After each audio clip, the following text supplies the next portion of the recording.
solution to the problems her Brexit plans face at Westminster.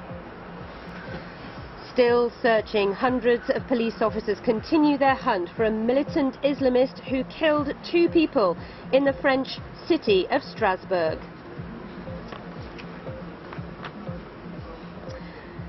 And any progress on the horizon? The pound sterling has been on a volatile journey as investors and traders try and digest the last 24 hours.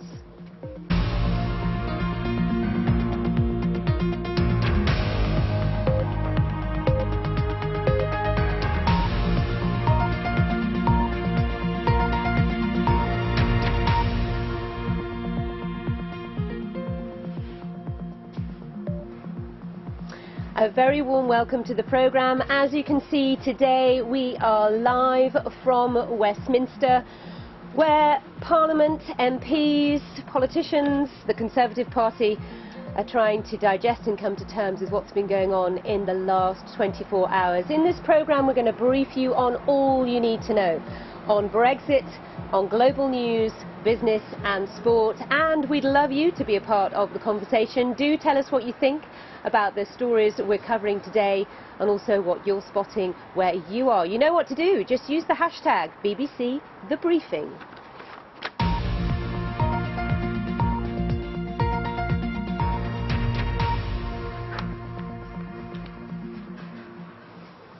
Well, it is a new day and Theresa May is saying she is going to get on with the job of securing Britain's withdrawal from the European Union. That after winning a vote of confidence in her leadership.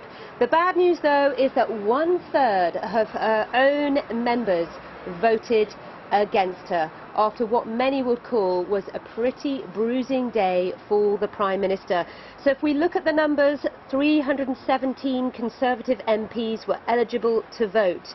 200 of those MPs voted in favour of the Prime Minister, but 117 voted against Theresa May, so that gives her a majority of 83.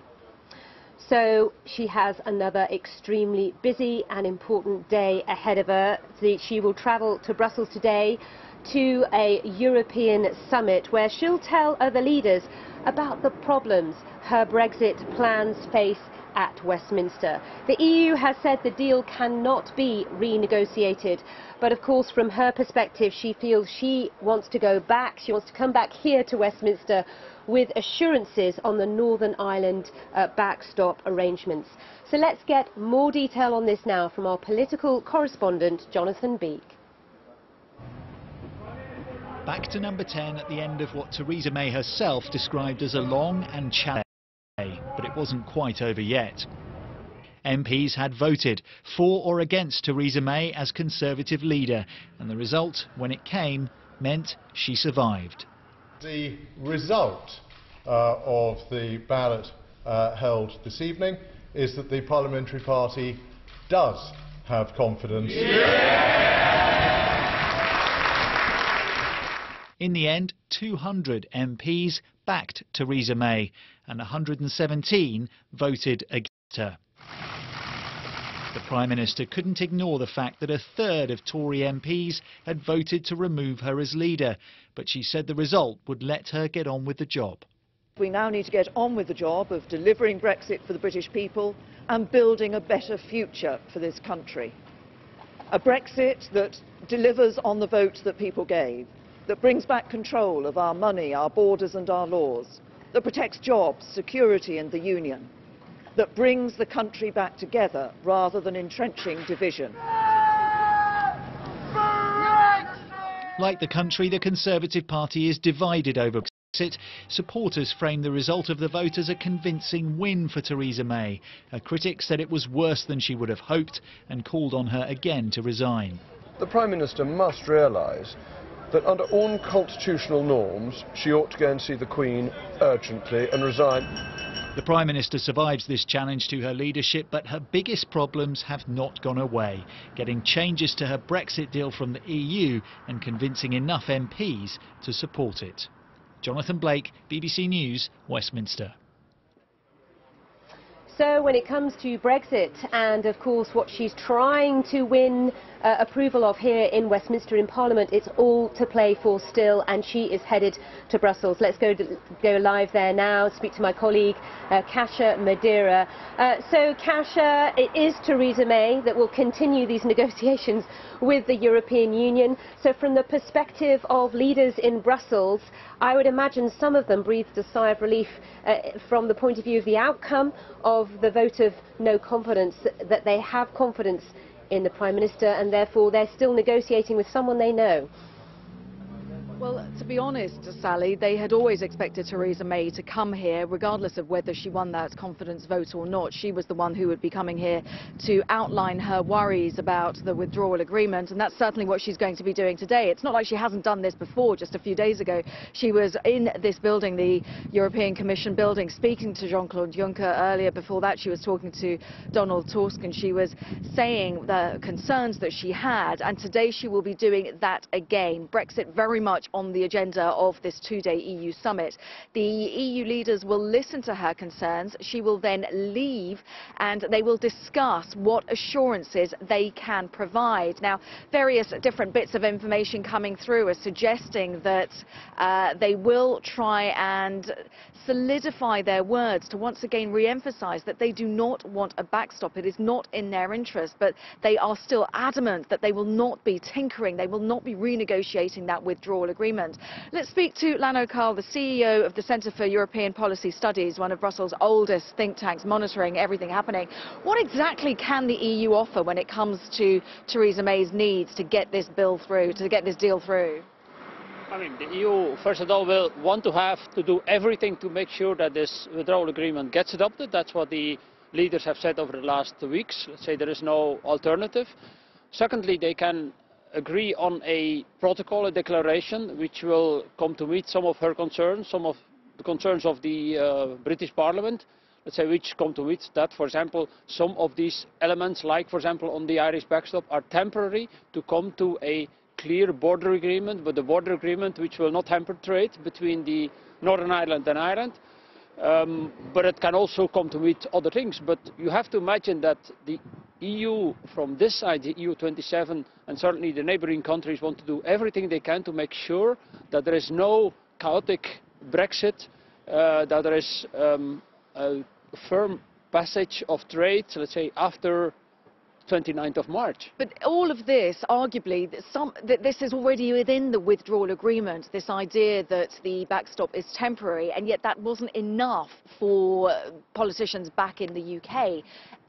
Categorically, what can they do? They can do amendments to the political declaration, but they're not binding, they're not legally binding. Yeah, but declarations there are so many declarations, for example, already in the EU treaty. Take, for example, Ireland, when it had to adopt the Lisbon Treaty, it had to go to 2 referenda, which was about in 2005, and they added several declarations to kind of come to meet Irish concerns on, typically Irish situations. And they can be used if ever there is a jurisprudence about this. If you have to go, they can refer to that this was at that moment, let's say, the commitment of the EU 27 compared to the UK. That is perfectly possible. Karl from CEPS, thank you so much. It's, as you can see, it's not going to be easy, and like I say, Theresa May will initially be outlining her case. Again, once again, those concerns to all the remaining EU 27 leaders, and they will then discuss that without her to see what they can give, what they can suggest that would make her passage, this withdrawal deal passage, easier. But we're talking about not tinkering with the actual withdrawal agreement. We're talking about declarations, add-ons to the political declaration. None of that arguably legally binding. Is that going to be enough? We're going to wait and see. OK, Kasia, thank you so much. Kasia there in Brussels for us. Well, I have Jonathan Portes with me, Professor of Economics and Public Policy at King's College, based here in London. Jonathan, you were listening in to some of that. First of all, give us your take on the fact that she has won this vote by not the margin, though, she would have hoped for. Well, in Theresa May's own phrase, nothing has changed. She still is Prime Minister, but she still is a Prime Minister who has not got a majority in Parliament for the deal that she negotiated. It's not popular in the country. A large proportion of her MPs are not prepared to support it, and the European Union has made clear, as we heard just then, that the text of the deal itself is simply not up for renegotiation. So in that sense, we are where we are 2 or 3 days ago, which is we are stuck. At some point, Parliament here is going to have to make up its mind. Does it want simply to reject, to go for a no deal? Does it want to accept Theresa May's deal despite the evident dissatisfaction there is across the House? Or does it want to change approach and have another go at something different? In terms of the turmoil within the Conservative Party, has this put this to bed for 12 months at least, or will there still be those within the likes of Jacob Rees-Mogg, who is very vocal after the outcome of the vote to say she should still resign, those who are adamantly against her within the Tory party? What will they do next? Well, I think it throws back the spotlight to Parliament as a whole, because the next big vote will not be a vote within the Conservative Party. The next big vote, if it ever comes, will be a vote on her withdrawal agreement, perhaps with whatever bells and whistles they can find to add on here. But the question is, what if she loses that, if the government cannot pass its withdrawal agreement, what happens then? It's very difficult to see how a Prime Minister who has negotiated this agreement says that she believes in it with every fibre of her being. If she can't get it through Parliament, it's difficult to see how she can govern the country. But in terms of those within Parliament, not within the Conservative Party, but the rest of Volland, the Labour Party, the SNP, the DUP, etc., given the outcome of this vote, is she strengthened or weakened from that perspective, or is that irrelevant in a sense? Because actually, will they just simply look at this withdrawal deal and say, we're voting for that, yes, no? I think in that sense little has changed. She certainly isn't strengthened, she's somewhat weakened, because it's illustrated the strength of dissent just within the Conservative Party. More than 100 MPs voted against her, and probably even more of them are against this deal. But the really big test is, can this large majority in Parliament that is against this deal, can it coalesce around some alternative? And that what's really holding Mrs May in power now is not that she's popular either in the Conservative Party or indeed in the country, or that her deal is popular, but there's no real majority for anything else, for a different approach. And that's really the test of the rest of Parliament. Can they come up with a different approach? All right, Jonathan, for now, thank you very much indeed. Jonathan Portes there with his analysis, and of course we'll have a lot more on Brexit later here in the briefing. But in the meantime, let's now take a look at some other stories that are in the news today.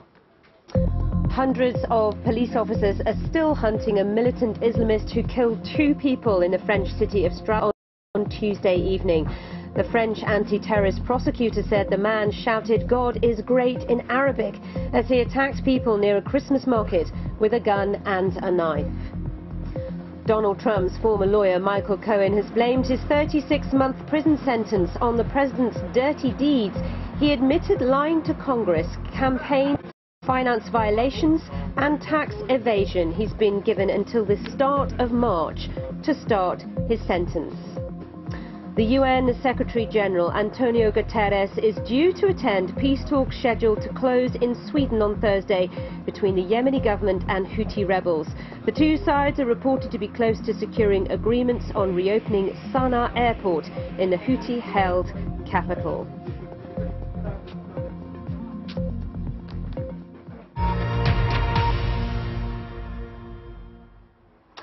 Stay with us here on The Briefing. We have so much more for you in the programme, including our colleagues from the Sports Centre who will be giving us an update on the European football fixtures and, of course, all the other major events.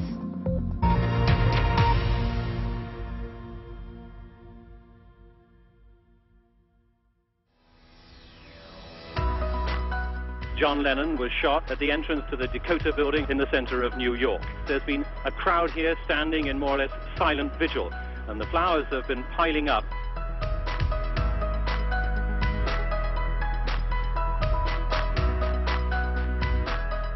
The 14th ceasefire of this war ended at the walls of the old city of Dubrovnik.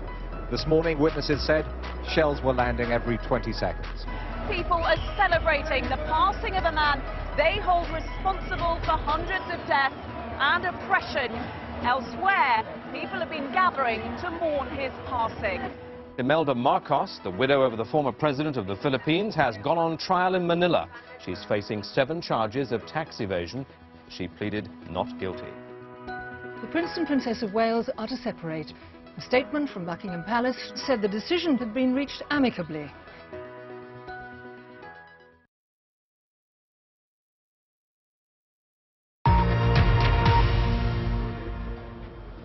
You are with the briefing here on BBC News. Let's remind you of our top stories today. Theresa May survives vote of no confidence in her leadership. 200 Conservative MPs backed her premiership, 117 voted against.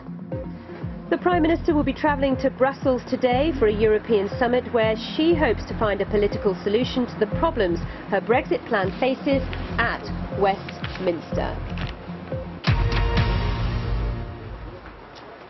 So now let's bring you more analysis of that vote of confidence in Theresa May, which she won, but by not the margin she would have hoped for. It's dominating the news here in the United Kingdom. It's all over today's press. Let me introduce to you Ian Anderson, a regular here on the briefing. Great to have you with us, Ian. Morning. So you were on edge all day yesterday. Give us your take on the outcome, what it means for the Prime Minister.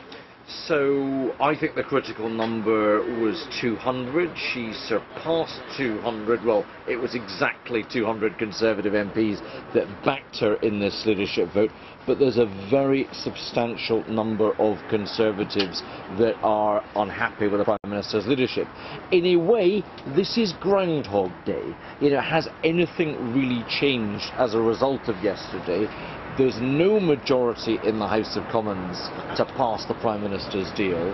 But the question I keep asking, the question markets keep asking, is there a majority for anything in the UK Parliament right now? Can anything pass in terms of a Brexit deal? And might that actually mean that we're raising the spectre of a crash-out Brexit as a result? Your clients, of course, are very concerned about that, as are most business leaders, those who work in financial markets, financial services. And as they watch this chaos and see that there is no unity within Parliament whatsoever, far from it, they're preparing for the worst, aren't they?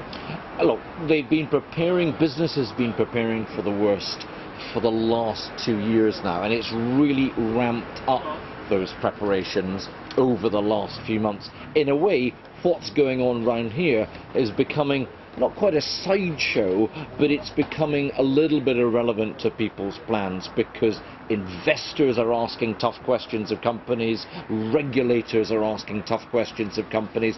Are you ready for a hard Brexit? And to answer those questions, they've had to answer those questions to markets. To some extent, I might argue that a hard Brexit has started to be priced into valuations right now. So large businesses are ready. There's a big question, of course, as to whether or not smaller businesses are going to be able to cope with this. In the meantime, you're still very concerned about those who voted against Theresa May late yesterday. Jacob Rees-Mogg, the group that he runs, the European Research Group, I believe. You're keeping a close eye on that. You believe they could still cause real trouble. Oh, look, I mean, the ERG is not going to go away.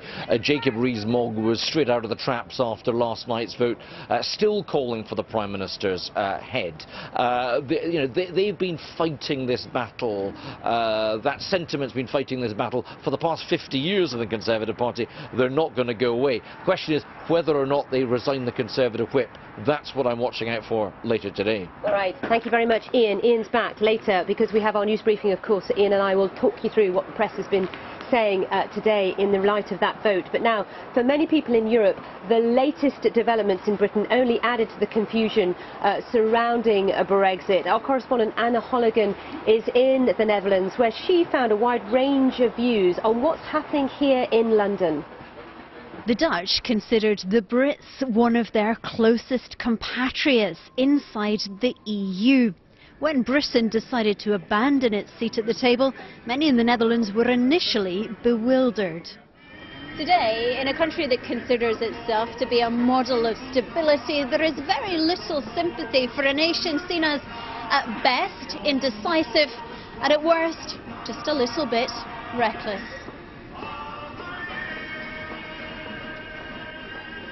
It's a big mess. They voted for yes or no without thinking about the consequences. The British people tried to jump across a river, but they fall, and even the Prime Minister has lost her way. As one of the countries with the most to lose from a no-deal Brexit, there is a sense the Dutch do want to help, but the problem is, no one here really knows how. It's quite chaotic. If they say, hey, we're sorry, we want to turn back the clock, then I say, oh, well, we all can make a mistake. I don't think the British government really knows what to do at this point, so if they don't know, I don't know. A lot of people voted yes, so they kind of got themselves in this situation, I guess, and it hits a lot of young people, which I think is not the best thing they could do. And as the departure date approaches, most people here in the Netherlands would prefer to focus on their oily bowls, a deep-fried Dutch delicacy. There is one piece of advice they're confident in offering. Everybody should eat oily bowls. Anna Holligan, BBC News in The Hague. Yes, interesting, isn't it, to get the perspective from elsewhere in Europe. Let's now pause in terms of our coverage of events here in Westminster for a moment and bring you right up to date with all the sports stories. It's over to the BBC Sports Centre. Hello there, I'm Tolson Tollett. Coming up in your Thursday sport briefing, LeBron's LA Lakers take on the Houston Rockets in the NBA. And Wimbledon may get the go-ahead to expand its facilities, and the final round of Europa League matches take to the pitch.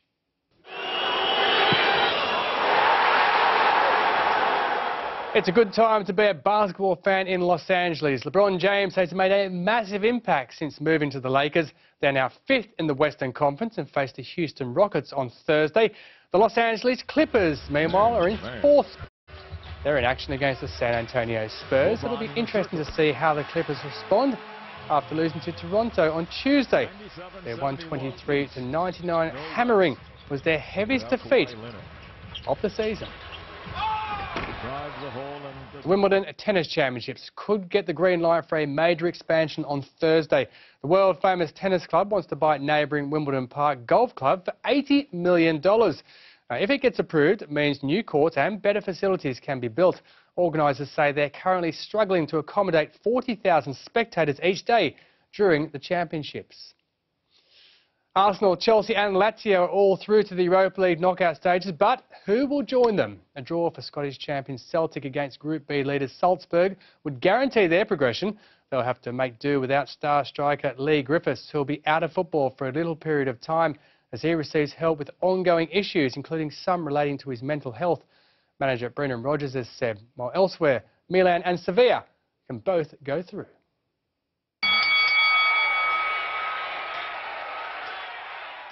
In case you missed it, Manchester City moved through to the last 16 of the Champions League as group winners, beating Hoffenheim 2-1. Leroy Sané scored twice after the Germans had taken the lead, while Lyon snuck through in second place in Group F thanks to a Nabil Fekir goal that helped them draw 1-1 with Shakhtar Donetsk, while the draw takes place next Monday. The future of Team Sky, the British road racing team, is in doubt after broadcaster Sky announced it will withdraw backing at the end of 2019. They've dominated the sport since their launch in 2010. In that time, they've amassed 322 victories, including 8 Grand Tour successes. That includes Tour de France wins with Sir Bradley Wiggins, Chris Froome, and this year, Geraint Thomas. Now you can get all the latest sports news at our website. That's bbc.com/sport. But for me, Tolson Tollett, and the rest of the team, that is your Thursday sport briefing. That is indeed. Our thanks to Tolson for that. And we've got your Thursday business briefing with me in a few minutes' time. So, of course, London is kind of waking up. It's getting quite busy behind me now. There's certainly not a lot of media here, that's for sure. Lots of colleagues around me from other broadcasters and the BBC. Theresa May, of course, I would imagine maybe she's up already. She has a very important day ahead of her. She's heading to Brussels, as we have already mentioned. Having won the vote for confidence in her leadership as leader of the Conservative Party, but many would argue it was a bruising day for the British Prime Minister. Lots more to come here on The Briefing. Stay with us and I'll see you in just a few minutes' time.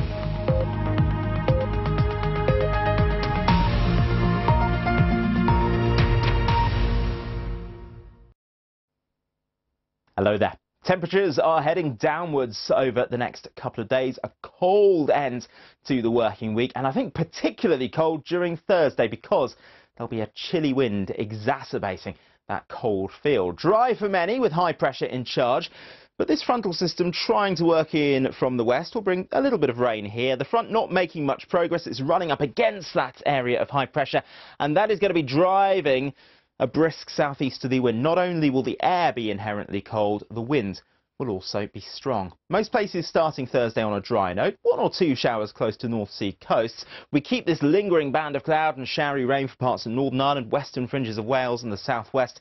Elsewhere some sunshine, but you will notice the strength of the wind, particularly gusty for some western coasts. So your thermometer might read between 4 and 7 degrees, but add on the strength of the wind, it will feel more like this. It will feel sub-zero in the Channel Islands, freezing there in Birmingham, 1 degree in Glasgow. Certainly a chilly day and a chilly night as well, because Thursday night will bring more clear spells. The winds by this stage might drop a little bit. This is a recipe for quite a widespread frost across Scotland, England and Wales. You can see the blue shading on the chart. Towns and cities down to freezing in the countryside, a little colder than that, but for Northern Ireland not as cold, because here we'll have some cloud and some showery rain, and we'll continue to see cloud and a little bit of rain here during Friday. Elsewhere, a lot of sunshine, still some showers blowing into some of these North Sea coasts. Now, it looks like a colder day on the face of it, but the wind won't be quite as strong at this point, so it might not feel quite as bitter. And then a change as we start the weekend, because these fronts in the Atlantic will have a bit more oomph about them. They'll make a bit more progress.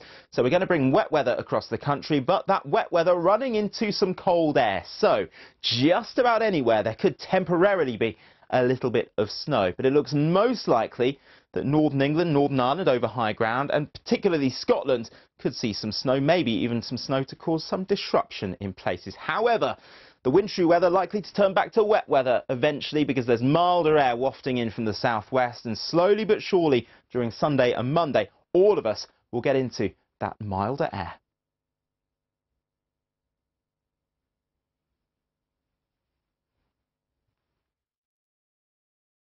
Join Simon McCoy as he brings you the top stories live. The ball is entirely in the UK's court. We could have got our tennis correspondent to report on this. The latest in sport. Heaven knows how they're dealing with this on the court. The heat or the wind? I'm not quite sure. Well, both. The day's weather. It's getting colder. And undeniable chemistry. He's still laughing. We have to talk to each other.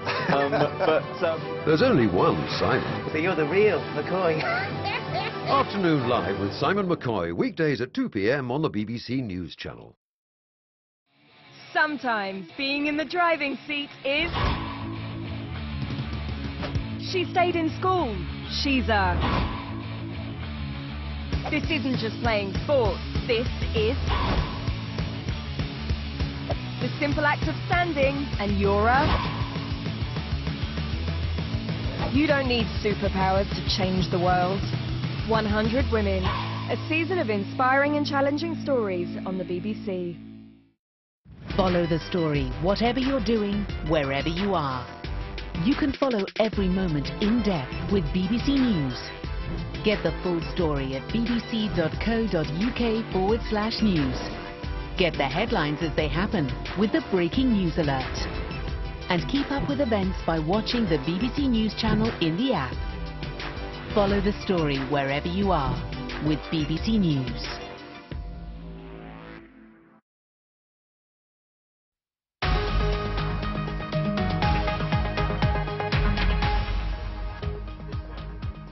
This is your business briefing with me, Sally Bundock. Sterling roller coaster. The pound bounces back from a 20-month low as Theresa May survives, but its gains could prove to be short-lived. Plus, enough chaos. UK firms give a damning verdict on the latest episode and call on politicians to come together now for the sake of the UK economy. And looking at financial markets, well, as we've mentioned, the pound is holding on and Asian markets are on the up as investors around the world focus once again on trade discussions between the US and China.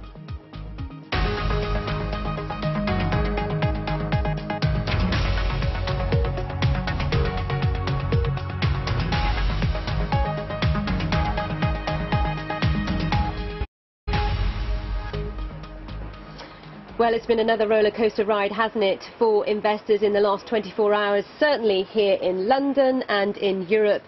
We have seen the pound moving in a volatile way, volatile swings every twist and turn in either direction as we get more news about the chaos and the turmoil within Westminster. If we just show you what happened since the rumours of confidence vote in the Prime Minister began to emerge late on Tuesday. Those reports saw sterling plunge to a 20-month low, but you can see the scale of the recovery as traders decided she was likely to win this vote. Now, some of those gains evaporated once the vote numbers were announced and the scale of the rebellion became clear, but still the pound ending the day at 1.2%, its best day for some 6 weeks. So let's talk about the markets in a broader sense. Of course, the markets that are trading right now and have been trading since we got that vote through are in Asia Pacific region. So let's go to our Asia Business Hub in Singapore. Mariko is there on a trading floor in IG Index. Mariko, what are traders telling you, and talk us through the market reaction? Well, Sally, we found out the result at 5 a.m. local time, and some of Asian markets started trading at 8 a.m. I have to say, in terms of the stock market, the impact has been quite limited. Japan, South Korea and Australia, for example, opened flat to higher, not exactly because of what happened in the UK, but because of easing concerns over the US-China trade war. But of course, as you mentioned, in the currency market, we have seen a very volatile trading of the British pound. Well, I have with me here is Jayden Lowe. He is the sales trader at IG, and he joins us live. Thank you so much for joining us today. So what's been like today for you? Has it been a really busy day for you? No, today has been quite all right. It has been quite quiet. Right? I think the development in the UK has not affected the Asian markets much. Right? The Asian markets were trading much higher today, actually. So mostly on the optimism between the China and the US trade deals. So the Brexit situation has not affected us that much as of now. But if anything was to be discovered over that no confidence vote that we had, over a third of her own MPs voted against Mrs May, which means that it will be quite challenging for her to push through that Brexit deal. If there was to be hard Brexit, no deal Brexit, do you think that would then have an impact on Asian markets? Yes, I think that would definitely have a more impact on the Asian markets. Right, right now, the focus will be on whether Ms Theresa May is able to get some concessions from her meeting with the European Union. Right, with a third of the Parliament voting against her leadership this morning, right, it is very hard for her to get the deal passed through, as you mentioned. So any amendments she can get to the deal, right, will be beneficial to have her garner more votes and make some changes to the current situation. Right, in the event of, let's say, a hard Brexit or a no deal situation, I think then the Asian traders will be having more focus on these developments. Jayden Lowe, sales trader at IG, thank you so much for the insight. So still a lot of uncertainties. Of course, we are expecting that vote before the 21st of January, but until then, Asian investors are just taking that waiting and seeing approach. Sally. All right, thank you so much. Good to get that reaction there and get a sense of what people are thinking about this outside of the United Kingdom, outside of Europe. That's Mariko, of course. Let's now gauge reaction from businesses closer to home. Because the Confederation of British Industry, the body that represents 190,000 UK firms, has described Wednesday's vote as a chaotic detour. In a statement it says politicians must finally stop the endless infighting of the past 30 months and come together to secure a workable Brexit deal. Companies and the country have had enough of the chaos, and this must mark a turning point, a chance to restore confidence in politics and in our economy. That's the view there from the CBI. Let's get more on reaction from our business editor, Simon Jack. business groups are calling this, my favourite line from the many, is a chaotic detour. And it does feel a bit like you're in a car chase and the lead car has gone off through a barn, lots of chickens come out the windows squawking, and then you get back on the road only to find out that the car that was chasing you is still chasing you, because we are essentially, as Adam says, back where we were at the beginning of this week, with a deal on the table that no one thinks anyone likes enough to get through Parliament. That is causing great consternation for business. She's kicked the vote on that deal, of course, into the new year. That's when the pound began to wobble.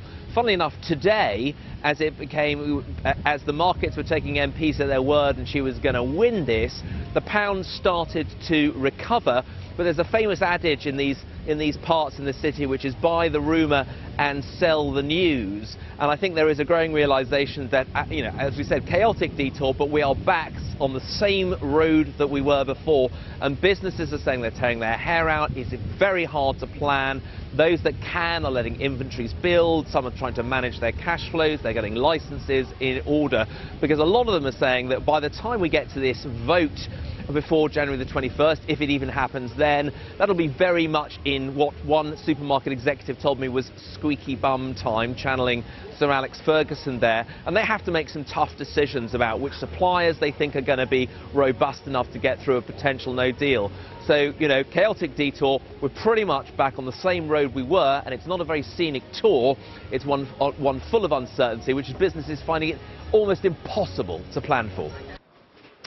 Simon Jack there, our business editor. So as he said there, from the point of view of business, we feel like we're on the same road we were on before. The question is, what gear are we in? Or maybe we might even be in reverse. Well, I'm now joined by Anne Frank, who's Chief Executive of the Chartered Management Institute, and you've been listening in to all of that. Give us your reaction to what's been going on this week in Westminster, in particular the last 24 hours. Well, sure, Sally. I would say, sticking with the metaphors, it's as if we're in pantomime politics, an amateur version of Peter Pan, and indeed businesses are stuck in Neverland. The uncertainty continues. We're back to the same old uncertainty. Incredibly difficult to plan. We know that 3/4 of our members are very pessimistic about the economy. They're struggling to find staff. They're struggling to find storage space to cope with the range of outcomes. And as you say, everyone is exasperated, they're frustrated, but we will be here for some time because, of course, Theresa May today in Brussels trying to get some sort of concessions on the Irish backstop, but we have no idea what she may or may not achieve and what she can then bring back here to Westminster. Well, indeed, and even if she does achieve one thing, she will alienate perhaps others in Parliament. So there's a huge variety of outcomes, and we're nowhere near consensus, and that's what we need, the management and leadership to bring consensus to the country, and let's get on with the job of running the country and running the economy. All right, Anne, thank you for now. Let's bring in our other guest now to get the view once again from Brussels. So Anahita Thomas is there. So Anahita is head of international trade practice at the law firm Baker McKenzie. Anahita, from the point of view, from your perspective in Brussels and from the perspective of a lawyer, what are you thinking Theresa May needs to gain today in Brussels to bring back here to Westminster? Has been made very clear from the very beginning that renegotiations is something that is not on the table. There is the best deal possible available on the table, and clarifications are possible, assurances are possible, but we do not want to renegotiate again. I think this has been made very clear, and what is needed right now for businesses all around the world, particularly in the EU 27, is we want clarity. Please get back to business. No distractions anymore. Well, that's a very good point, Anita. But Anne, I mean, you know, no distractions anymore. There's going to be distractions. The likes of Jacob Rees-Mogg and others will not be quiet. Well, of course, and we still have a range of options under discussion politically. We have the Norway Plus, we have second referendum, we have the hardline Brexiteers still saying they're going to run guerrilla warfare. Actually, we need to stop all the politicizing and get back to the job of running the country, running the economy for the good of everybody.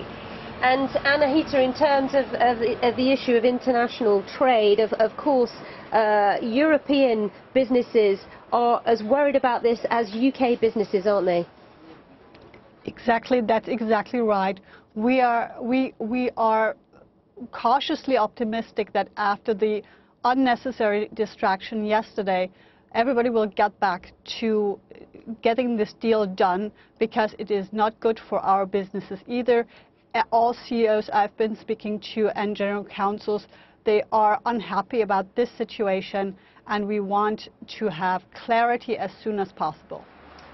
All right, Anahita Toms, thank you so much joining us live from Brussels, and also Anne Frank, thank you so much as well for being with us here on the Business Briefing. Let's quickly show you financial markets so you have a sense of how the day has been progressing in Asia. Of course, sterling holding on to those gains that it saw ahead of the vote decision that we got late yesterday here in London.